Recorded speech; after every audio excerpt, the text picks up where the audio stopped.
Internal validity, most fundamental type of validity, because it's concerned logical relationship between the independent and dependent variable. Internal validity बहुत validity test के लिए आधारभूत fundament का मतलब होता है नींव बनाती है, क्योंकि ये इंडिपेंडेंट और डिपेंडेंट वेरिएबल के बीच में कोई रिलेशन शो करती है। Proper suited for the experimental technique, इसका यूज़ जहाँ कहीं भी एक्सपेरिमेंट टेक्निक से आप अपना रिजल्ट निकालेंगे वहाँ किया जाएगा। Where the effect of an independent variable upon dependent variable, जहाँ पर आप स्वतंत्र इंडिपेंडेंट वेरिएबल का प्रभाव डिपेंडेंट वेरिएबल के ऊपर जांचना चाहेंगे, वहाँ पर इंटरनल वैलिडिटी लागू होगी।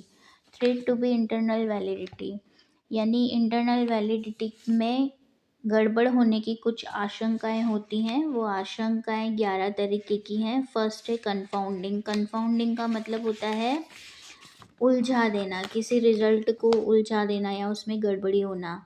It is the one of the biggest thread, ये सबसे बड़ी आशंका रहती है during the research. Occur when the effect of two variable can not be separated result A confound interpretation of a result, जब दो राशियों का रिजल्ट आप अलग अलग नहीं कर पाते हैं तो वो एक दूसरे के साथ मिक्स हो जाती हैं और रिजल्ट को भी इफ़ेक्ट करती हैं। Acute in research in which experiment cannot control independent variable, experiment के दौरान अगर रिसर्चर इंडिपेंडेंट वेरिएबल को कंट्रोल नहीं कर पाता है तो वहाँ पर कंफाउंडिंग दिखाई देती है।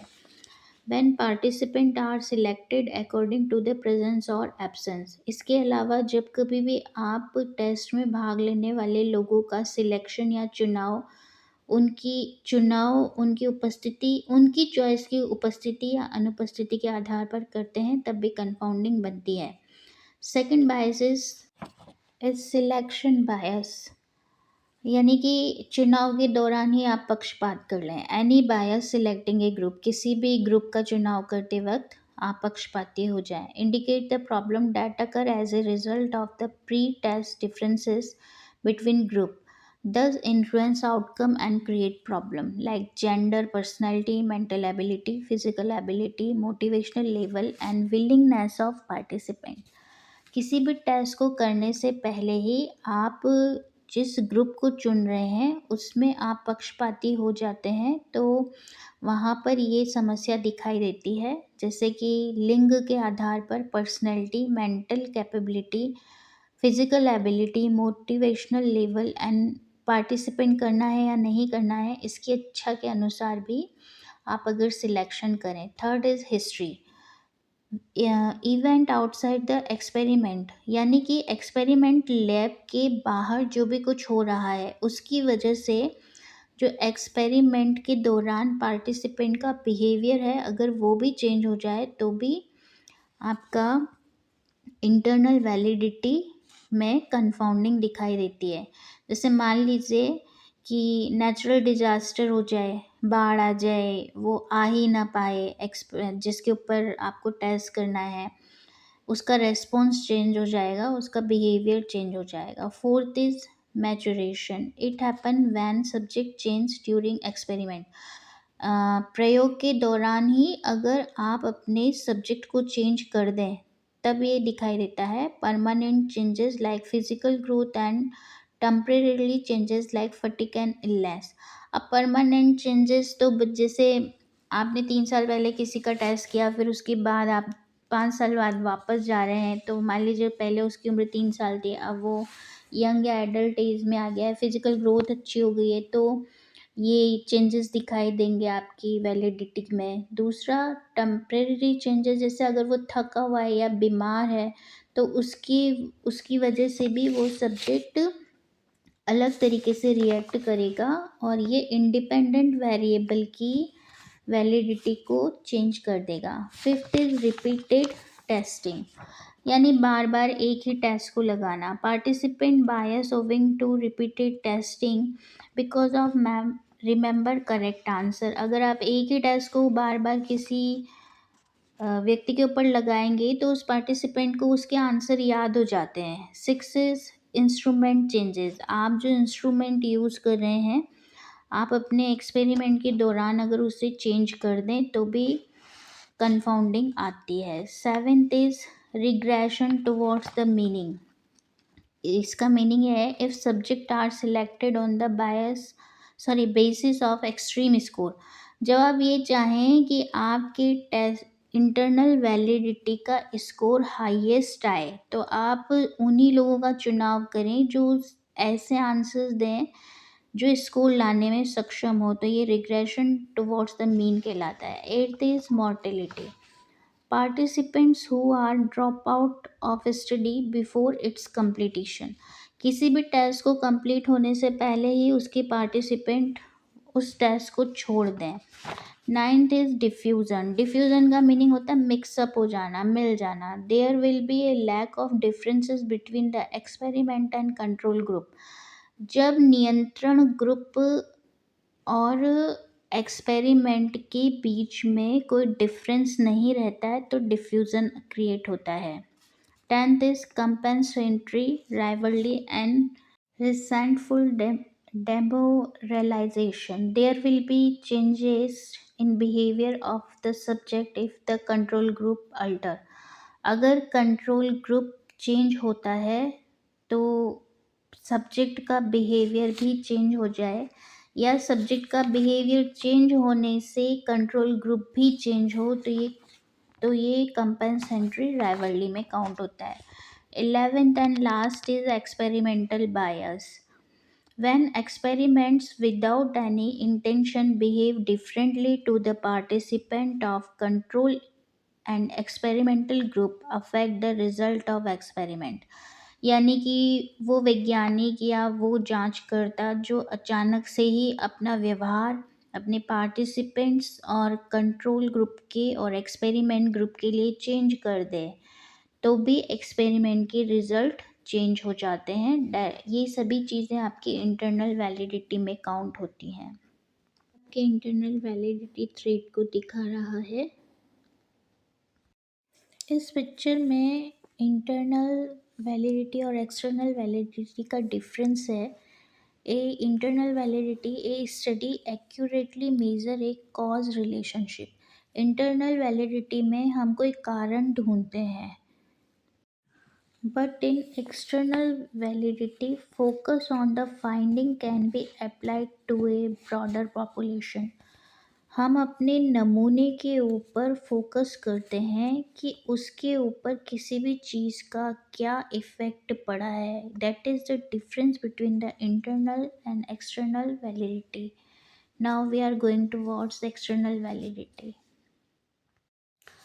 In 2007, White and Amsi-Burney say external validity concerned whether result of research can be generalized to another situation, different subjects, setting, times and so on.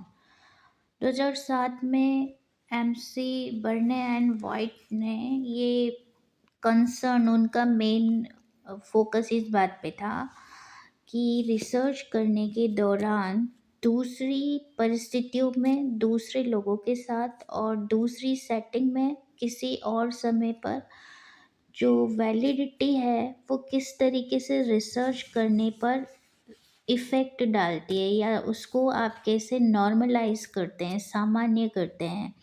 इसे इन्होंने एक्सटर्नल वैलिडिटी की डेफिनेशन दी थी। External validity lack of fact. External validity में जो तथ्य हैं उनकी कमी होती है। Experiments using human participant from a particular geographical location or with idiosyncratic features, that is called volunteer. Because of this, it cannot be made sure that the conclusion drawn from the cause-effect relationship are actually applicable to the people in the other geographical location or in the absence of these features. इसको आप ऐसे समझ सकते हैं कि आपने किसी एक खास जगह, मतलब जियोग्राफिकल एरिया से कुछ वॉलंटियर्स को चुन लिया और उनके ऊपर कोई कॉज एंड इफ़ेक्ट, यानी किसी चीज़ का क्या प्रभाव हुआ और उस प्रभाव का क्या असर हुआ, इन दोनों का रिलेशनशिप निकालने के लिए कोई टेस्ट लगाया और उसके डेटाज भी इकट्ठे किए। लेकिन ये एक्सपेरिमेंट किसी दूसरे जियोग्राफिकल एरिया में सेम रिजल्ट्स नहीं दिखाएगा, और ना ही उस एरिया में, जियोग्राफिकल एरिया की लोकेशन भी दूसरी होगी तो वहाँ के लोग भी दूसरे होंगे, तो वहाँ के फीचर्स और रिजल्ट भी अलग अलग आएंगे। जिस तरह इंटरनल वैलिडिटी के थ्रेड्स थे, यहाँ पर एक्सटर्नल वैलिडिटी के भी थ्रेड्स हैं। तो यहाँ पर जो फर्स्ट थ्रेड है आपका वो है, how can may go wrong in making generalization is one of the major threat. External validity में एक्चुअली सबसे पहले यही दिक्कत होती है कि आप ये कैसे नापेंगे या बताएंगे कि सबसे बड़ी गलती कहाँ हुई है इस एक्सपेरिमेंट को जनरलाइज करने में। Second is generalization are limited. आप कुछ ही चीज़ों को सामान्य कर सकते हैं when the cause is dependent upon other factor, जबकि कारण की वजह कोई दूसरे बाहरी तत्व हों तब। इसमें है aptitude treatment interaction. Sample have some features that may interact with the independent variable causing limited generalization। Aptitude treatment interaction में जब सैंपल ही इंटरैक्ट करने लगता है, यानी अपना रिलेशन बनाने लगता है इंडिपेंडेंट वेरिएबल के साथ में, तो ये भी लिमिटिंग जनरलाइज करने की वजह बन जाती है। बी है सिचुएशंस। सभी सिचुएशंस के सभी फैक्टर आपके एक्सटर्नल वैलिडिटी के रिजल्ट को थ्रेट करते हैं। थर्ड है आपका pre test effect. Cause effect relationship can be only be find out after pre test, यानी किसी चीज़ की वजह से होने वाले प्रभावों का कारण और प्रभाव का जो संबंध है ये आप प्री टेस्ट के बाद में ही निकाल सकते हैं। और इसका जस्ट उल्टा है आपका post test effect. Means cause effect relationship can be only be find out after post test.